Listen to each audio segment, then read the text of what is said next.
Hello everyone, Dr. Suneel Dhand, internal medicine physician. Welcome to another video.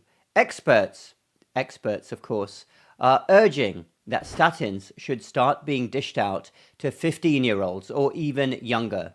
This was a major headline within the last few days, and I want to dive into this story. Don't get me started on my 500-hour lecture on statins and the lipid cholesterol hypothesis.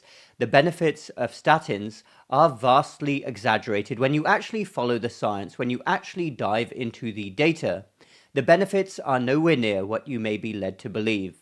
And of course, like with many things that are pushed by the medical establishment these days, it is merely a band-aid over a bigger problem. Of course, you fix the number. Let's all get very excited about fixing a number, the LDL quote-unquote bad cholesterol. But what does that actually mean? You can fix numbers, but what are the outcomes? And I would say to anyone out there, no matter what your age, if you are on a statin medication, go and speak to your doctor and ask them. It's all supposed to be about following the science, isn't it? Ask them, what are the true benefits in my particular age and demographics in terms of mortality benefit? How many people need to be treated with a statin to prevent one event? Because the actual studies, if you actually follow the science, these are studies from the actual companies that make the products.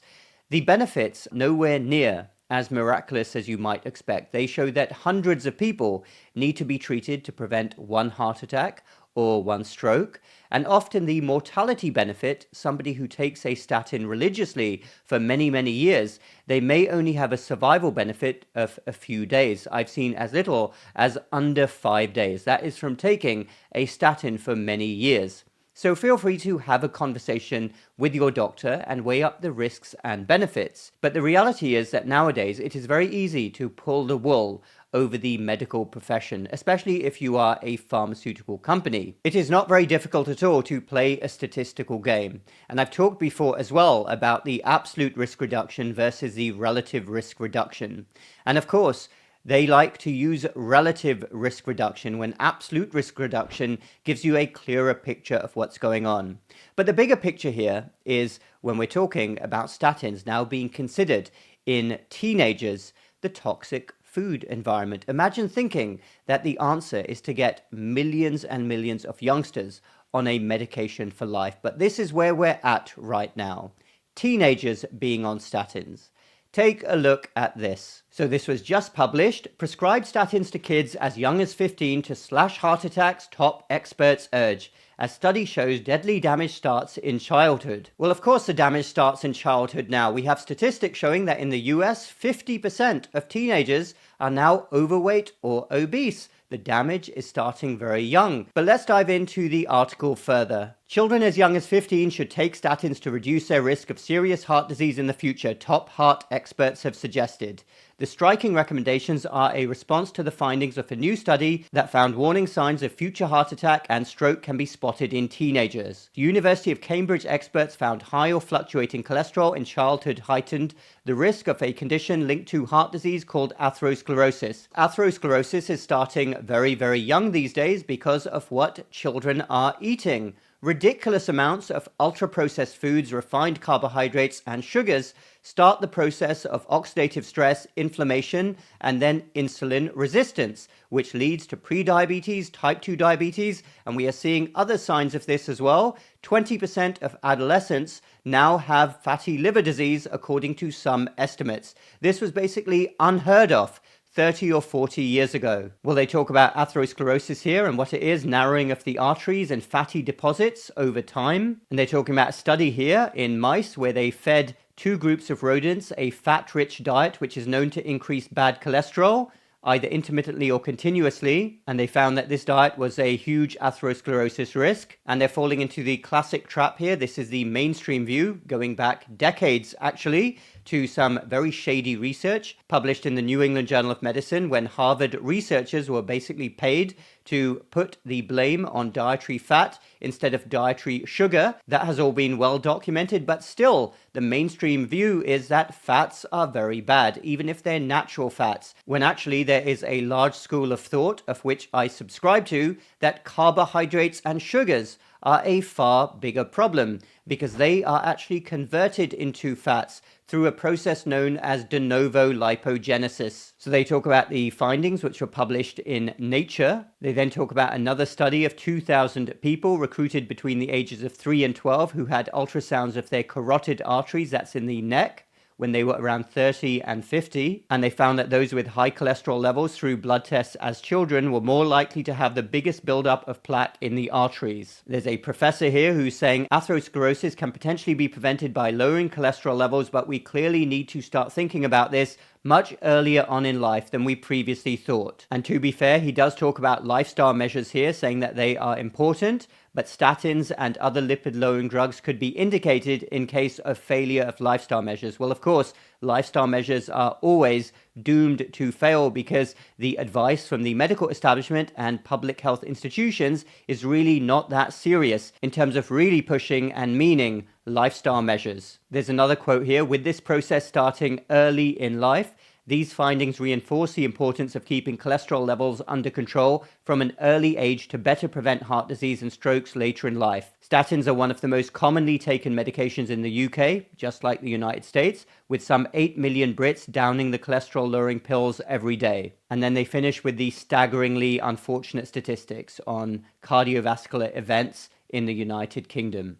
And this is the actual study they're talking about, published in Nature. Looks like an accelerated article preview. I'm sure the pharmaceutical companies will be very excited that these types of studies are being accelerated, which are making doctors and professors push for more statins. So this is really an unprecedented situation, as I talked about at length with John Campbell. The world has never seen anything like this. So many tens of millions of children getting very sick indeed. I cited that statistic for you. 50% of all adolescents now in the United States are overweight or obese. And coming with that, because remember, this is not simply a cosmetic issue, coming with the excess body fat is inflammation, inflammatory cytokines being released, not just physical problems, but also mental health issues, insulin resistance, and then the development of prediabetes and type 2 diabetes, and of course, atherosclerotic plaques. But the common denominator here is insulin resistance and inflammation, all caused by the toxic food environment. And I am sure that we're going to hear more and more like this. We are setting up so many millions and millions of youngsters for a lifetime of medications, whether it's a weight loss injection or a medication like a statin that they have to be on for life. What a tragic situation. Rather than the medical establishment get serious about addressing the true root cause issue and addressing some common sense into the whole situation of kids consuming absolutely ridiculous amounts of ultra-processed foods, sugars, refined carbohydrates, seed oils, additives, preservatives, not to mention what we are spraying food with. This is a horrific, horrific situation. It's never happened before in all of human history. And I do not know how I am one of the few doctors who is consistently raising this issue right now. There are other doctors as well in the online arena, but not many in the mainstream, and the mainstream media and the medical establishment is not representing the voice of common sense here in terms of addressing this issue. Why are so many children getting sick? And if you open the gate on this particular issue, kids being prescribed statins, within no time, millions of kids will be taking a statin every day for life. How on earth can any doctor think this is a normal situation? Childhood is supposed to be a carefree time. Children should not be getting harassed with pharmaceutical products. We simply have to come to our senses here. I certainly didn't go into medical school all those years ago and envision myself being a doctor who is prescribing medications and injections for chronic diseases to younger and younger people. My vision of a doctor was what I'm sure many people think of as a doctor. Somebody gets sick, goes to a doctor, they fix the problem, hopefully with a temporary medication. But now the whole mantra is get people on a medication for life, and it's happening younger and younger. And I hope that the gates are not opened on teenagers being prescribed these medications in their millions. Thanks everyone for watching. Let me know your thoughts down below. Feel free to comment. Check out my website and my holistic natural fat loss and insulin resistance reversal programs.